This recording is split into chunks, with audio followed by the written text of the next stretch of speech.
بسم اللہ الرحمن الرحیم۔ السلام علیکم۔ روزی وائس چینل میں آپ سب کو خوش آمدید۔ آج میں آپ کے لیے ایک بہت ہی اچھی اور دلچسپ کہانی لے کر آئی ہوں۔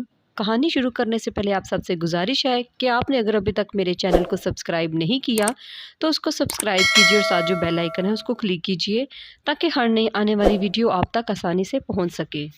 ایک رات میں سوئی ہوئی تھی کہ اچانک اماں بولی، تیری عزت خطرے میں ہے، تیرا سوتیلا باپ آ گیا ہے، جلدی سے بھاگ جا۔ میں ڈر گئی اور قریبی مسجد میں جا کر چھپ گئی۔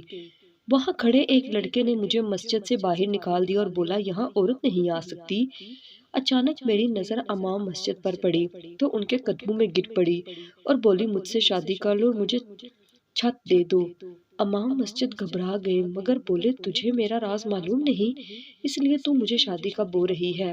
میں نے جھوٹ بولا کہ سب معلوم ہے، بس مجھ سے شادی کر لو۔ وہ مان گئے اور مجھ سے نکاح کر کے گھر لے گئے۔ تھوڑی دیر بعد جب امام مسجد کمرے میں آئے تو ان کی ایک چیز پر نظر پڑتے ہی جان نکل گئی۔ میں نے سن رکھا تھا کہ باپ اپنی بیٹیوں کے محافظ ہوتے ہیں۔ مجھے لگتا تھا کہ یہ سب جھوٹ ہے، یہ ساری کتابی باتیں ہیں، کیونکہ میرا باپ تو گدھ تھا جس سے بچنے کے لیے میری ماں 24 گھنٹے میری پہرہ داری کرتی تھی۔ باپ لفظ میری زندگی میں کبھی بھی اچھا نہیں رہا۔ اس لفظ نے مجھے کبھی بھی سکون نہیں دیا تھا۔ میں جب 5 برس کی تھی اپنے باپ سے بہت محبت کرتی تھی۔ تب ایک صبح سو کر اٹھی تو ابو کا بستر خالی پایا تھا۔ میں بہت پریشان ہو گئی کہ آخر میرا باپ کہاں چلا گیا۔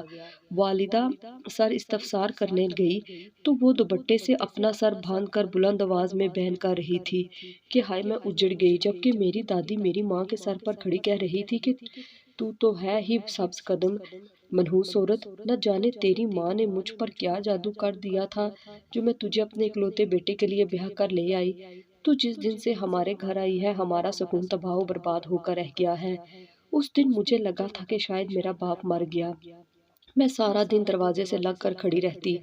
امی تو اپنا غم منا رہی تھی، اس لیے اس نے مجھ پر کوئی خاص توجہ نہیں دی تھی۔ میں سارا دن ابو کے جنازے کا انتظار کرتی رہی تھی۔ اصولاً یہی تو ہونا چاہیے تھا نا کہ میرا باپ گھر لایا جاتا، پھر اسے رخصت کیا جاتا، مگر ایسا کچھ بھی نہیں ہوا تھا۔ ابو کو گھر نہیں لایا گیا تھا۔ میری امی اور دادی ہی اب پیچھے رہ گئی تھی۔ دادی ہر وقت امی پر چڑھ دھوڑتی تھی، ان کی ذرا سی غلطی کو پکڑ کر خوب وویلا کیا کرتی تھی۔ یہ سب دیکھتے دیکھتے میں بڑی ہوتی گئی تھی۔ میری دادی اب بہت بوڑھی ہو چکی تھی۔ ایک گلاس پانی کے لیے بھی وہ ہماری محتاج تھی، مگر پھر بھی ان کی زبان درازی کا کوئی ثانی نہیں تھا۔ انہیں اپنے بیٹے کا غم نہیں بھولتا تھا۔ وہ اٹھتے بیٹھتے امی کو کوسنے لگ جایا کرتی تھی۔ ایک دن میں بول ہی پڑی، میں کہنے لگی، امی آپ نے دادی کو اتنا سر پر کیوں چڑھا رکھا ہے؟ انہوں نے تو ہماری زندگی حرام کر دی ہے۔ میں پڑھنے بیٹھتی ہوں تو یہ اپنی زبان کا پٹارا کھول کر بیٹھ جاتی ہیں۔ آپ دیکھتی نہیں ہیں کیا دادی ہماری محتاج ہیں؟ پھر آپ انہیں کھڑی کھڑی کیوں نہیں سنا دیتی؟ وہ کس سے شکایت کر لیں گی ہماری؟ میری باتیں سن کر امی کی آنکھوں میں آنسو آ گئے۔ وہ کہنے لگی، ماہرہ میری بچی، تمہارے ابو کے جانے کے بعد ہمیں بھی در در کی ٹھوکریں کھانا پڑتی۔ یہ شکر کرو تمہاری دادی زندہ تھی۔ باہر کے کسی غیر مرد کی اتنی ہمت نہیں ہوئی کہ وہ میری طرف نظر اٹھا کر بھی دیکھ لیتا۔ بیٹی تمہاری دادی جیسی بھی ہے مگر ان کے مجھ پر بہت احسان ہے۔ مجھ بے سہارا کو انہوں نے رہنے کو جگہ دی۔ تم اپنا دل خراب مت کرو، بلکہ یہی دن ہے تمہارے پاس، اپنی دادی کی خوب دیکھ بھال کرو۔ دیکھنا اس چیز کا صلہ اللہ تمہیں کبھی نہ کبھی ضرور دیں گے۔ اپنی دادی کی خدمت کرو گی تو اللہ تمہیں رنگ لگا دے گا۔ میں نے امی کی باتیں سن کر سر جھٹک دیا۔ نہ جانے کیوں ہر وقت ایسی باتیں کیا کرتی تھی، جبکہ میرا دل تو بیزار ہو چکا تھا ہر چیز سے۔ خیر جب میں 10ویں جماعت میں ہو گئی تب میری دادی کی طبیعت بہت خراب رہنے لگی۔ وہ بس ہر وقت اپنے بیٹے ماجد کا نام لیا کرتی تھی اور میں ہر نماز میں یہ دعا کیا کرتی تھی کہ یا اللہ میری دادی کو جلد از جلد اس کے بیٹے کے پاس بلا لے۔ خیر ایک دن دادی کی طبیعت بہت زیادہ بگڑ گئی۔ امی بہت گھبرائی ہوئی تھی۔ ان کے تو آنسو ہی خشک نہیں ہوتے تھے، جبکہ میں بہت زیادہ پرسکون تھی۔ دوپہر 2 بجے تک میری دادی اس جہاں فانی سے کوچ کر گئی تھی۔ میرے دل میں ٹھنڈ سی پڑ گئی تھی۔ میری خوشی دیدنی تھی۔ خیر پہلے کچھ دن تو میرے بہت مصروف رہے تھے۔ مہمان آتے جاتے رہتے تھے، پھر مہمانوں کے آنے کا سلسلہ بھی تھم گیا تھا۔ میں بہت خوش تھی۔ مجھے اپنے گھر میں سکون چاہیے تھا اور وہ مجھے مل گیا تھا۔ اب میں آرام سے اٹھا کرتی تھی، نماز پڑھتی تو بھی ہر طرف خاموشی ہوتی۔ میرے کانوں میں دادی کے کوسنے کی آوازیں نہیں پڑتی تھی۔ میری امی تو شروع سے ہی خاموش طبیعت کی مالکن تھی۔ ایک دن میں امی کے پاس بیٹھی ہوئی تھی، کہنے لگی، امی، دل ہی دل میں تو آپ بھی دادی کے مرنے پر بہت خوش ہوں گی نا؟ میری بات سن کر امی نے مجھے حیرت سے دیکھا تھا، پھر نفی میں سر ہلایا اور کہنے لگی، نہیں بیٹا، کسی کی موت پر یوں خوشی نہیں منائی جاتی۔ میں امی کو چھیڑنے لگتی تھی، بولی، اب اس گھر کی ظالم مالکہ مر گئی ہے، اس کی جگہ ایک بہت ہی نیک اور رحم دل عورت ملکہ بنی ہے، جس کا نام ہے صابرہ۔ امی اپنا نام سن کر ہنس دی تھی۔ میں بولتی چلی جا رہی تھی، صابرہ نے جب سے اس گھر کی حکومت سنبھالی ہے، وہ پرندوں اور جانوروں کا بھی بہت خیال رکھتی ہے۔ رحم دل ملکہ کی ایک بیٹی بھی ہے جو ذرا سخت مزاج کی مالکن ہے، ایسا لگتا ہے کہ وہ اپنی دادی پر چلی گئی ہے۔ میری بات سن کر امی ہنسی سے لوٹ پوٹ ہونے لگتی تھی۔ وہ بولی، اچھا، میں بھی اکثر سوچتی تھی کہ تمہارا مزاج کس پر گیا ہے، تم ہر وقت غصے میں کیوں رہتی ہو؟ اصل بات تو تم نے خود ہی بتائی ہے۔ ہم دونوں ماں بیٹی یوں پاگلوں کی طرح ہنستی چلی جا رہی تھی، شاید ہم صدیوں بعد ہنس رہی تھی، تب ہی تو جبڑے درد کرنے لگے تھے، ہنسنے کی عادت ہی نہیں رہی تھی۔ تب ہی ہمارے گھر کا دروازہ کسی نے باہر سے کھولنے کی کوشش کی تھی، مگر اندر سے کنڈی لگی ہوئی تھی۔ دروازہ اب پیٹا جانے لگا تھا۔ ہم دونوں ماں بیٹی نے ایک دوسرے کی جانب بہت سہم کر دیکھا تھا۔ میں نے امی کا ہاتھ زور سے پکڑ لیا تھا۔ امی نے مجھے دلاسا دیا اور دروازہ کھولنے چلی گئی۔ میں صحن میں بیٹھی امی کے چہرے کی جانب دیکھ رہی تھی، ان کے چہرے پر کرب ہی کرب تھا، ایسی تکلیف شاید جان کنی کے وقت چہرے پر نمایاں ہوتی ہے، جس طرح تکلیف میری ماں کے چہرے پر جھلک رہی تھی۔ میں بہت زیادہ پریشان تھی کہ نہ جانے ہمارے گھر کون آ گیا ہے، کس کی وجہ سے میری اماں اس قدر پریشان ہیں۔ میں ڈر تو رہی تھی، مگر ہمت کر کے دروازے تک گئی۔ میں امی کے پیچھے کھڑی تھی، باہر ایک مرد کھڑا تھا، بڑا اجلا اجلا سا، اس کی شکل بہت حد تک مجھ سے ملتی تھی۔ وہ بھی گم سم کھڑا تھا، پھر بولا، صابرہ، تم اچھی عورت ہو، اتنے سالوں بعد تمہارا شوہر تمہارے گھر آیا ہے اور تم دروازے پر ٹھیکیدارنی بن کر کھڑی ہو، ذرا سائڈ پر ہو جاؤ، مجھے اندر آنے دو۔ میں چاہتی تھی کہ اس مرد کو وہیں پر روک دوں اور کہوں کہ نہیں نہیں، تم ہمارے گھر مت آؤ، تم تو مر چکے تھے نا۔ امی ایک طرف کو سڑک گئی تھی، تب وہ شخص ہمارے گھر کے اندر داخل ہو گیا۔ وہ بولا، یہ میری بیٹی ہے نا ماہرہ، ماشاءاللہ کتنی بڑی ہوگی ہے نا۔ اس نے میرے سر پر پیار دینے کے لیے ہاتھ آگے بڑھایا تو میں پیچھے کو ہو گئی۔ امی کچن میں چلی گئی تو میں بھی ان کے پیچھے ہی گئی تھی۔ میں امی پر غصہ نکالنا چاہتی تھی، ان پر چیخنا چلانا چاہتی تھی، مگر امی کی طرف دیکھ کر تو میں خود حیران ہو گئی تھی۔ وہ تھر تھر کانپ رہی تھی، ان کا چہرہ زرد پڑ چکا تھا، آنسو آنکھوں سے گرتے چلے جا رہے تھے۔ میں نے زندگی میں پہلی بار اپنی امی کو اس حالت میں دیکھا تھا۔ میں ان کے ساتھ لپٹ کر رونے لگی تھی۔ میں بولی، امی، یہ کیا کہہ رہے ہیں؟ میرا باپ تو مر گیا تھا، یہ کہاں سے آ گیا؟ امی بولی، یہ منحوس مرا نہیں تھا، ایک رات چوری چھپے گھر چھوڑ کر بھاگ گیا تھا، تب تم بہت چھوٹی تھی، اپنے باپ کو یاد کر کے بہت روتی تھی۔ جب تم نے کہا ابو مر گئے تو ہم نے کہہ دیا ہاں مر گئے، کیونکہ مرے پر پھر بھی صبر آ جاتا ہے، مگر گمشدہ انسان پر صبر نہیں آتا۔ تم نے دیکھا تھا نا، تمہاری دادی مرتے دم تک تمہارے باپ کے لیے تڑپتی رہی تھی۔ پھر امی جلدی سے مجھ سے جدا ہوئی تھی، انہوں نے ایک ٹرے میں پانی کا جگ رکھا اور گلاس رکھا تھا، وہ باہر جانے لگی تو اچانک میری جانب مڑ کر دیکھا انہوں نے۔ امی نے میرے گلے سے دوپٹہ اٹھا کر میرے سر پر ڈال دیا۔ وہ بولی، ماہرہ، اب تم جوان ہو گئی ہو، گھر میں باپ بھی آ گیا ہے تو اپنا دوپٹہ خوب پھیلا کر کیا کرو۔ میں چڑھ کر بولی، ایک مصیبت سے جان چھوٹی تو میرے لیے دوسری مصیبت آ گئی۔ ہاں، میں سچ کہہ رہی ہوں، مجھے اپنے باپ کے آنے کی ذرا بھی خوشی نہیں تھی، وہ میرے لیے مصیبت ہی تھا، کیونکہ میں نے سارا بچپن اس کے بغیر گزارا تھا۔ جب مجھے اس کی ضرورت تھی تب وہ میرے پاس نہیں تھا، اب وہ آ تو گیا تھا مگر مجھے اس کی ضرورت نہیں تھی۔ خیر، میں ابو سے دور دور ہی رہنے لگی تھی۔ وہ اپنی والدہ کو یاد کر کے ایک دو دن روتے رہے تھے، اس کے بعد سنبھل گئے۔ مجھے میرا باپ بڑا عجیب سا لگتا تھا، وہ ہر روز گھر سے صبح کو نکلتا اور شام کو واپس آتا، اس کا سارا لباس مٹی سے اٹا ہوا ہوتا۔ میرے باپ کو میرے گھر آئے ہوئے ایک ہفتہ ہو گیا تھا، مگر نہ تو وہ نہایا تھا اور نہ ہی اس نے لباس بدلا تھا، بال کنگھی کرنا تو بہت دور کی بات ہے۔ میں بولی، امی، ابو اس قدر میلے کیوں ہوتے ہیں؟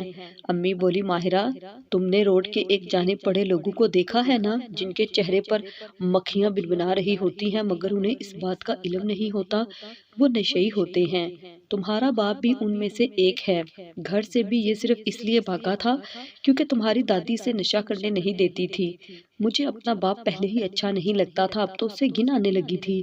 وہ جب بھی گھر آتا تو بلند آواز میں مجھے پکارتا تھا، کہنے لگتا ماہرہ بیٹی میرے پاس آؤ، تمہارا باپ آیا ہے، جبکہ میں اپنے بستر پر لیٹی رہتی، اٹھ کر کمرے سے باہر نہ جاتی۔ امی چڑ کر کہتی سو رہی ہے وہ، مت پکارو اس کو، نیند حرام ہو جائے گی تو وہ بہت واویلا کرے گی، غصے کی بہت تیز ہے۔ ابو ہنستے رہتے تو امی کمرے میں آ جاتی۔ جب سے ابو آئے تھے وہ اپنے کمرے میں سونے کی بجائے میرے کمرے میں سونے لگی تھی۔ انہوں نے آتے ہی کنڈیاں لگا لی تھی۔ آج بہت گرمی تھی، ہبس بھی بہت پڑ گئی تھی، ایک مرا ہوا پنکھا کیا ہوا دیتا مجھے۔ میں بولی امی یہ لکڑی کا دروازہ تو کھول دیں پلیز، مجھے بہت گرمی لگ رہی ہے۔ امی اٹھ کر بیٹھ گئی تھی، ان کے چہرے پر بہت زیادہ بے بسی تھی۔ انہوں نے میرے سر پر ہاتھ رکھا اور بولی یہ تمہاری اپنی قسمت ہے میری بچی، پہلے تنگ کرنے کو دادی تھی اور اب یہ آ گیا ہے۔ میں یہ دروازہ صرف تمہارے لیے بند کرتی ہوں، لیکن اگر تمہیں گرمی لگتی ہے تو کھول دیتی ہوں۔ میں نے سر ہلا دیا تو امی نے دروازہ کھول دیا۔ میں نہیں جانتی تھی کہ مجھ سے کتنی بڑی غلطی سرزد ہو گئی ہے۔ میں تو بے سود سو رہی تھی جب مجھ پر قیامت بیت گئی۔ امی نے مجھے زور زور سے جھٹک کر اٹھایا تھا، وہ کہنے لگی ماہرہ اٹھو، تمہارا باپ آ گیا ہے، تمہاری عزت کو خطرہ ہے۔ یہ بات مجھے بہت عجیب لگی تھی۔ میں نے آنکھیں کھول کر دیکھا تو امی نے لکڑی کے دروازے کو اندر سے بند کر رکھا ہوا تھا۔ باہر سے ابو کے زور زور سے چلانے کی آوازیں آ رہی تھی، وہ کہہ رہے تھے کم بخت عورت دروازہ کھولو۔ میں جلدی سے آگے بڑھی اور دروازے کی در سے جھانک کر دیکھا تو آسان خطا ہو گئی کیونکہ وہاں ابو کے ساتھ کوئی مرد بھی کھڑا تھا۔ میں بولی امی یہ کیا ہے؟ امی کہنے لگی تیرا باپ تیرا سودا کر رہا ہے، تو بھاگ جا یہاں سے۔ میں ہکا بکا کھڑی تھی، کیا میری زندگی میں یہی کمی رہ گئی تھی؟ امی نے مجھے جھنجھوڑ ڈالا تھا، وہ بولی میں کیا کہہ رہی ہوں ماہرہ، تجھے میری جان کی قسم ہے بھاگ جا یہاں سے۔ امی نے میرے کمرے کی کھڑکی کی طرف اشارہ کیا تھا۔ میں رونے لگی تھی، میں بولی امی آپ کا کیا ہوگا؟ امی کہنے لگی بیٹا تو میری کمزوری ہے، پیار کی ایک یہ بھی قسم ہوتی ہے، انسان محبت میں کمزور ہو جاتا ہے، تم چلی جاؤ گی تو میں شیرنی بن جاؤں گی اور ان لوگوں پر گر پڑوں گی، ان کو میں ان کے کیے کی سزا ضرور دوں گی۔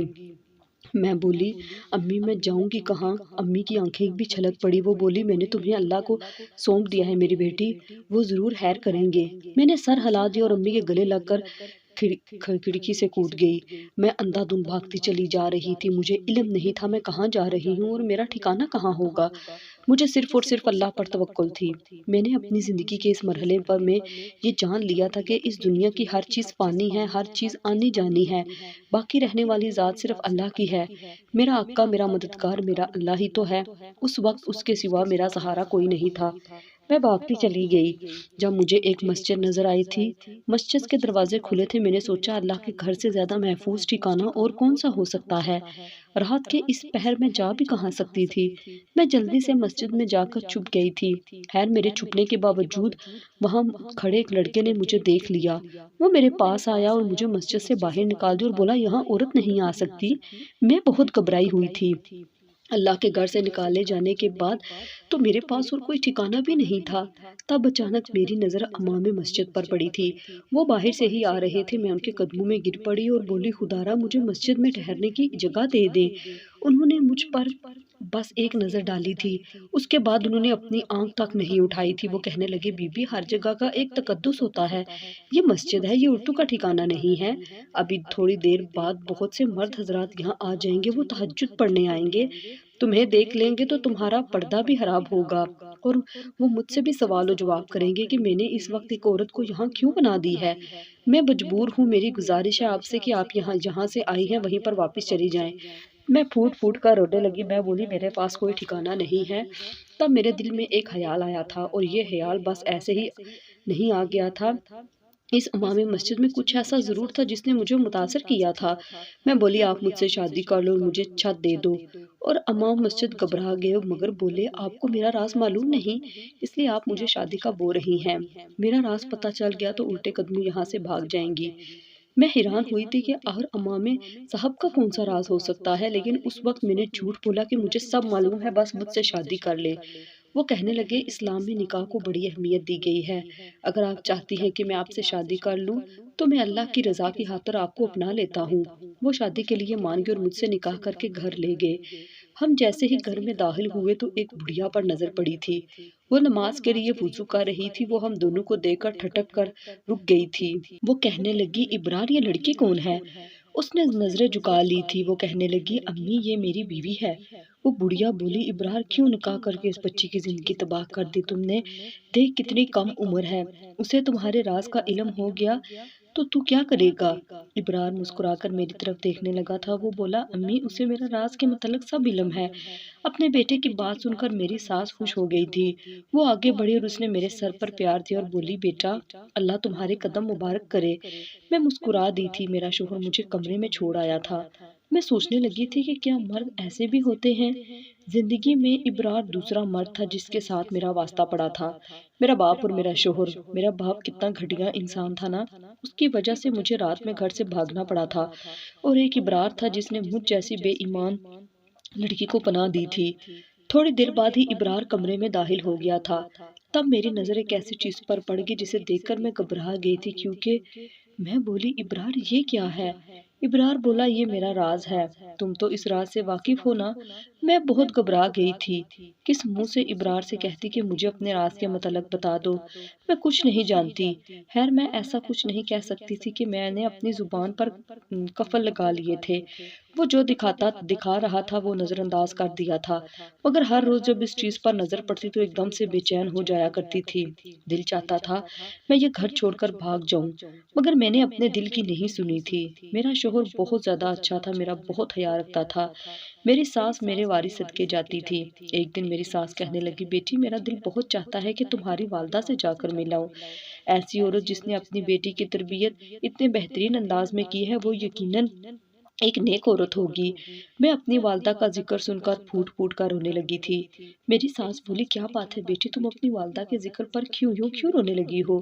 میں بولی امی میری شادی کو 4 ماہ ہو گئے ہیں، مگر میرا دل اپنی والدہ سے ملنے کے لیے اچانک سے مچل گیا ہے، میں اپنی والدہ کے پاس جانا چاہتی ہوں۔ میری ساس بولی بیٹا میری حالت تو تم سے ڈکی چھپی نہیں ہے، میں تو چلنے پھرنے سے بھی قاصر ہوں، تم ذرا پل بھر کو ٹھہرو، میں ابرار کو بلاتی ہوں۔ میری ساس نے فون کر کے میرے شوہر کو گھر بلا لیا تھا اور کہنے لگے کہ ذرا بہو کو اس کی والدہ کے گھر لے چلو۔ ابرار نے سر ہلا دیا۔ ہم دونوں گھر سے نکل پڑے تھے۔ میں دل ہی دل میں خود کو کوستی رہی کہ میں نے اتنے ماہ میں پلٹ کر اپنی ماں کی خیریت کیوں نہ دریافت کی۔ جب میں اپنے شوہر کے ساتھ اپنی والدہ کے پاس جاتی تو میرا نشئی باپ میرا کچھ بھی بگاڑ نہیں سکتا تھا۔ نہ جانے میرے باپ کا ڈر میرے دل میں اس قدر کیوں بیٹھا تھا کہ میں اپنی ماں کے گھر جانے سے بھی ڈر گئی تھی۔ 15 منٹ چلتے چلتے ہم آخرکار میرے گھر کے پاس پہنچ ہی گئے تھے۔ یہ دیکھ کر مجھے بہت حیرت ہوئی تھی کہ میرے گھر پر بڑا سا تالا لگا ہوا تھا۔ میرا دل زور سے دھڑکنے لگا تھا۔ میں جلدی سے پڑوسن کے گھر گئی تھی۔ میں بولی آنٹی میری ماں کہاں ہے، گھر پر تالا کیوں ہے؟ وہ کہنے لگی میری بچی جس رات تیرا باپ تجھے فروخت کرنے والا تھا اس رات تیری امی نے تمہارے باپ کے ساتھ بہت ڈٹ کر مقابلہ کیا تھا، اس کے سامنے پولیس کو فون کر کے بلایا تھا، وہ نشئی بندہ تھا، غصے میں آ کر تمہاری والدہ کے سر پر وزنی چیز مار دی تھی اور وہ جان سا ہو گئی تھی۔ تب پولیس موقع پر پہنچ گئی تھی، تمہارے باپ کو پکڑ کر لے گئی، اب وہ سزائے موت کا قیدی ہے اور تمہاری والدہ اس دنیا سے چلی گئی تھی۔ میں یہ سب سن کر صدمے سے نڈھال ہو گئی تھی۔ میں بولی مجھے بتائیں میری والدہ کی قبر کہاں ہے؟ پڑوسن سے ساری معلومات لے کر میں اور ابرار امی کی قبر پر پہنچ گئے۔ میں امی کی قبر کے ساتھ لپٹ کر رونے لگی تھی۔ روتے روتے میں بے ہوش ہو گئی۔ تب مجھے ہوش آیا تو میں ہسپتال میں پڑی تھی۔ میرے داہنی طرف ابرار کھڑے تھے اور ساتھ ہی میری ساس بھی کھڑی تھی۔ مجھے ہوش میں دیکھ کر میری ساس نے مجھے مبارکباد دی تھی۔ میں حیرت سے ان کی جانب دیکھنے لگی تھی۔ وہ بولی میری بچی تم 3 ماہ کی حاملہ ہو؟ میں مسکرا دی تھی۔ میری ساس چلی گئی تو میرا شوہر بولا ماہرہ تم سے پہلے میری جو 2 بیویاں تھیں انہوں نے مجھے خوب رسوا کر کے مجھ سے طلاق لے لی تھی، انہوں نے یہ مشہور کر دیا تھا کہ میں بانجھ ہوں۔ میں نے سب کو یقین دلایا کہ ایسا نہیں ہے، میں بالکل ٹھیک ٹھاک ہوں۔ یہ طاہر اللہ کی طرف سے ہوئی ہے، مگر میری بات کسی نے نہ مانی۔ دیکھو میں سچ کہتا تھا نا کہ مجھ میں کوئی کمی نہیں ہے، یہ سب اللہ کے کام ہے۔ تم نے مجھے اس وقت اپنایا جب مجھ سے کوئی لڑکی شادی کرنے پر تیار نہیں تھی، کیونکہ سب کی نظروں میں تو بانجھ تھا نا۔ تم نے میرے راز کو جاننے کے باوجود مجھ سے شادی کی، میں تمہارا بہت احسان مند ہوں۔ میں مسکرا دی تھی۔ سچ تو یہ تھا کہ مجھے علم ہی نہیں تھا کہ ابرار کے بارے میں یہ سب مشہور ہے۔ اگر مجھے علم ہوتا تو میں بھی شاید کبھی بھی اس سے شادی کے لیے ہاں نہیں کرتی تھی۔ اب مجھے سمجھ میں آیا کہ شادی کی رات میری نظر جس چیز پر پڑی تھی وہ کیا تھی۔ دراصل ابرار کے کمرے میں دو بہت ہی خوبصورت لڑکیوں کی تصویریں لگی ہوئی تھی۔ میں یہ دیکھ کر پریشان ہو گئی تھی کہ یہ نہ جانے کون ہے۔ میرے لیے یہ عجیب بات تھی کہ میرا شوہر مولوی ہے لیکن اس کے کمرے میں جا بجا لڑکیوں کی تصویریں لگی ہوئی ہیں۔ خیر اب ساری بات میری سمجھ میں آ گئی تھی۔ ماں کے جانے کا غم میرے حصے میں آیا تھا، وہیں مجھے اولاد کی خوشی بھی مل گئی تھی۔ میں اللہ کی شکر گزار ہوں کہ اس نے مجھے غلط ہاتھوں میں جانے سے بچا لیا تھا۔